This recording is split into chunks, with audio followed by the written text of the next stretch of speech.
Swakto! Swakto! Sa negosyo, hindi lang passion ang kailangan kundi ang suporta ng inyong mahal sa buhay. Gaya na lamang na mag-asawang sina Lawrence at Cherry Kaluwag, happy life, happy pa ang bulsa dahil sa negosyong Happy Tofu. Healthy snacks na gawa sa tofu? Interesting yan mga kapuso.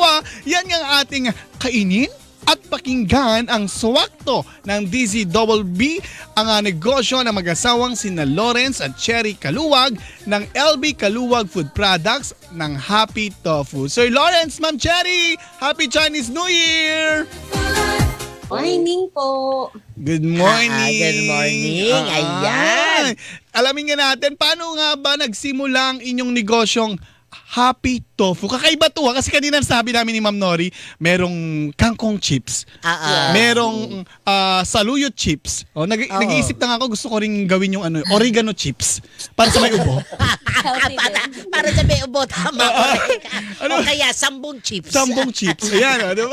Correct. Paano nagsimula tong Happy Tofu o tofu chips na tinatawag, Sir Lawrence sa Ma'am Cherry? Ayun sir, bali nag-start po kami nung April last year. Nag-iisip po kasi kami ng extra income. Then, upon searching sa internet, yun nga po kasagsagan din kasi ng mga healthy chips. So, nag-come up po kami sa tofu chips. Ngayon, nag-search po kami para magkaroon kami ng idea kung paano siya gawin, kung paano yung mga ingredients niya, at paano siya lalo maging mas healthy. Pero bago nyo naumpisahan itong negosyo, ano yung trabaho ninyo? Ako po ay dati pong OFW po ako, Sir Tuti. OFW si Lawrence. Yes, ako naman po isang account officer. Account officer. Nung mga inumpisahan nyo itong negosyo ninyo, kayo ay employed pa? Yes po, opo. Parehas po kami employed. As extra income lang po talaga. Kumbaga, nung nag-isip sila ng negosyo, pandagdag lang ang kailangan, correct? Yes, tama po. Tapos si Sir is OFW, so paano nyo na ma-manage yung ganitong klase ng negosyo magkahiwalay kay ni Mrs.? Sir Tuti, kasi po, work from home po ako. So, meron po akong free time. So, inisip ko, wala namin extra income. So, bibigyan ko po yung free time na gumawa ng ibang pagkakakitaan. Tapos si ma'am naman ay habang nagtatrabaho, eto na yung ginagawa, tumututok din sa negosyo. Yes po. Bali po yung production namin before is every weekend lang po. Every weekend. So hindi Opo, siya everyday tapos- dati.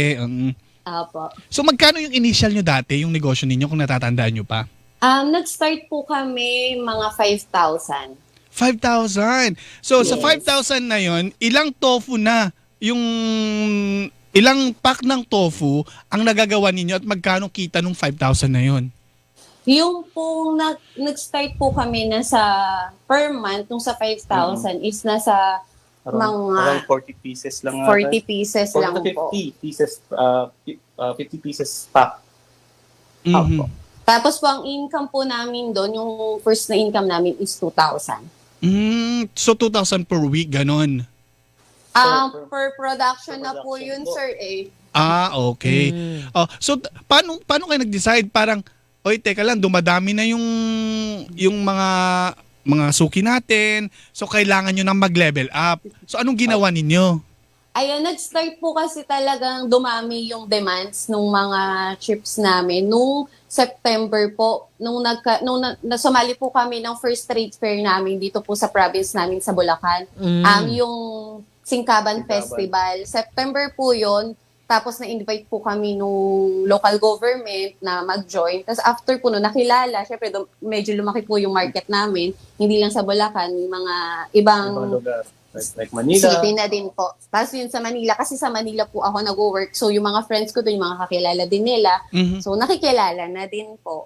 Tapos lumaki po yung demands noon. Then bare months na rin po kasi nagkasunod-sunod na po yung trade fairs namin dahil po magpapasko. Tapos po nag-decide po yung husband ko noong October na mag-full-time na. So nag-resign na si Sir sa negosyo, sa Yes. trabaho. Sa trabaho, yes po. Si Ma'am ay may trabaho pa rin. Yes, opo. Nag-work pa din po ako hanggang ngayon. Mhm. So despite sa malaking demand ng inyong negosyo, ma'am, ganyan katulad yan, si Sir ay tumigil, ikaw hindi. Napag-uusapan niyo yung ganong klaseng decision sa bilang mag-asawa? Yes, opo. Kailangan po kasi lahat ng gagawin namin, pag-uusapan namin dalawa at dapat po isa lang din yung maging decision namin. Correct. O, para walang sisihan, di ba? Yes, tama. Oh, yan yun eh. Partner Kasi, po. ikaw nang nagsabi. Ako pinag-resign mo. O, tapos Ayan. ngayon, oh. Sisihan po Opo. nangyayari. Ganun. Correct. So, dapat mutual Mutual yung decision. Oh, correct. Tama po. So bago sa pandinig namin yan kasi pag sinabing tofu is either taho, 'di ba, mami? Sizzling tofu. Kamusta yung Oh, pagtanggap ng hindi ba? Oh, kasi yun din yung iniisip ko, Lawrence at Cherry? Cherry at Apa. Toots. Sabi ko, Malambot ang tofu, Oh, di ba? yun, malambot. Sabi ko, paano kaya gagawing snacks yun? Ayun po, ginawa po namin siyang dough. Pero mas marami pa rin naman syempre po yung portion ng tofu. Aha. So, ginawa po namin siyang dough, then minasa po, gumamit po kami ng pasta Basta machine, machine para po makuha namin yung nipis. para ma-flatten din po. Yun Yes. yun. Ginawa siya doon, kumbaga dinurog eh. Di ba, Yes. Lawrence? At saka, Yes, ma'am. Cher? Dinurog, Opo. Toots. Uh-huh. Oh, so parang tapos, para siyang ginawang yung pagka, di ba, gumagawa ka ng tinapay? Totoo. Opo. Oh, yun yun. Yun yung Ah. sinasabi So, nila. Tapos, ano yun, idinaan nila dun sa Machine machine nila. na nagpa-flat. Ah. Oh, yun. Ay. So, kamusta naman na from 5,000 na puhunan, kumusta ang kita nyo ngayon? Nag-range na po yung income namin ng mga 5 digits per Okay. month. Wow, 5 digits a month na. Kita nyo from 5,000. Leveling. So, Correct. balita ko, nakatulong din yung reselling sa negosyo ninyo? Yes, opo. Bali po kasi yung una naming ginawa para i-market po yung product namin is through online. So, post lang sa Facebook, sa mga TikTok, Shopee, ganyan. Tapos po, naging interested po yung mga tao, nag-apply din sila as a reseller. Ayan. Anyway, Correct. para doon sa mga interesado siguro doon saan sila po pwedeng makontak. Mhm. Pwede po kaming i-message sa aming Facebook page na Happy Tofu PH. Sa TikTok po, sa Shopee, meron din po kami TikTok shop. Para sa mga gustong mag-resell at bumili ng negosyo niyo. Wala pa ba kayong mga physical store sa Metro Manila? Online pa lang lahat? Online lang po lahat. Ay, yung iba po sa mga pasalubong center. Ay, Ayan. maganda. Kaya naman Ayan. pala. Ganun po. Anyway, so tips muna basta- bago natin pakawalan. Anong tawag dito? So, doon lang sila pupunta. Punta. Punta Oh, lang and- sila. Anyway, Anyway. mga kapuso, maraming salamat sa pagkakataon, Cherry at saka Lawrence. At dahil dyan, ang negosyo nyo ba iswakto sa ating mga kapuso? Ako si Lawrence B. Kaluwag. At ako naman si Cherry Kaluwag ng Ng Giginto, Giginto, Bulacan. Bulacan. At ang aming negosyo na Happy Tofu ay saktong-sakto sa ating mga kapuso. Yay! Thank you and more Thank you. power! At dumami pa nawang Thank inyong you. kita.